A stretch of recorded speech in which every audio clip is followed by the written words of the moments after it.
A Florida courtroom. A towering professional wrestler in a black bandana quietly sits down at the plaintiff's table.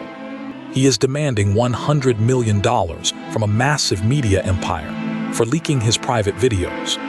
The strange part is, the wrestler isn't paying for his own lawyers. A shadow billionaire is secretly spending $10 million to fund the entire war.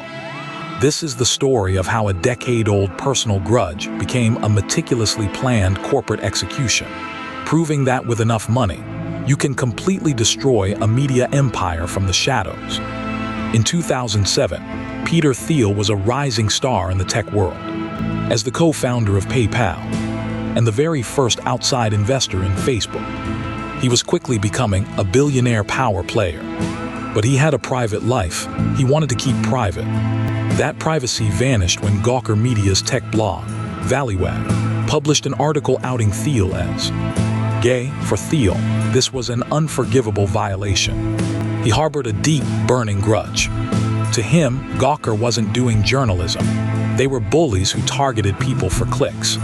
But instead of launching an immediate, public counterattack that would only draw more attention to the story, Thiel chose to play the long game.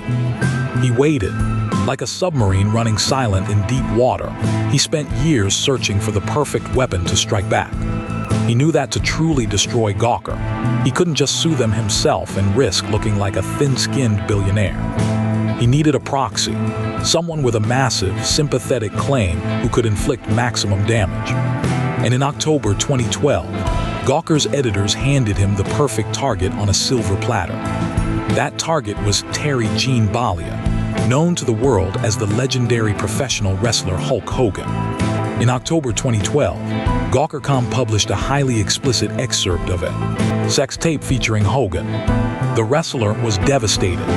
Hogan later testified in court that he was completely humiliated by the video going public, claiming he had no idea he was even being filmed. He described suffering emotional distress of outrageous intensity and duration. Hogan decided to fight back, suing Gawker Media for invasion of privacy and seeking a staggering $100 million in damages. But waging a war against a major media company is incredibly expensive. Gawker's founder, Nick Denton, was confident. He believed the First Amendment protected his website's right to publish the tape, and he knew Hogan's legal funds would eventually run dry. What Denton did not know was that Hogan's legal battle was about to be supercharged by a secret benefactor with virtually limitless resources, transforming a standard privacy dispute into a fatal trap. Behind the scenes, Peter Thiel saw his opportunity. He secretly bankrolled Hulk Hogan's legal battle, quietly spending an estimated $10 million of his own money to fuel the lawsuit. Thiel hired top-tier attorney Charles Harder to represent Hogan, ensuring the legal team had the resources to fight Gawker at every single turn. This wasn't a traditional financial arrangement. It was the strategic weaponization of third-party litigation funding. By paying Hogan's legal bills, Thiel kept the pressure on Gawker without ever having his own name appear on a single court document. Thiel would later justify this massive financial intervention by stating his actions were less about revenge and more about specific deterrence. He wanted to stop Gawker's unique and incredibly damaging way of getting attention by bullying people, even viewing his secret funding as one of his greater philanthropic deeds. He argued that if the entire media was like Gawker, trying to stop it would be like trying to boil the ocean, but Gawker was uniquely problematic. While Thiel viewed himself as a savior, the actual human beings caught in his crosshairs were about to experience complete devastation.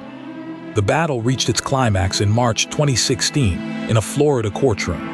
The jury listened to Hogan's painful testimony of humiliation, contrasted against Gawker's defense of press freedom. But the jury was not sympathetic to the media company. On March 18, 2016, they found Gawker Media liable and awarded Hulk Hogan a stunning $115 million in compensatory damages.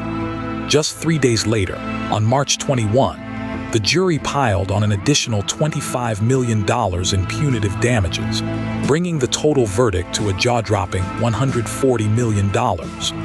This astronomical figure was designed to destroy. The personal consequences were immediate and brutal.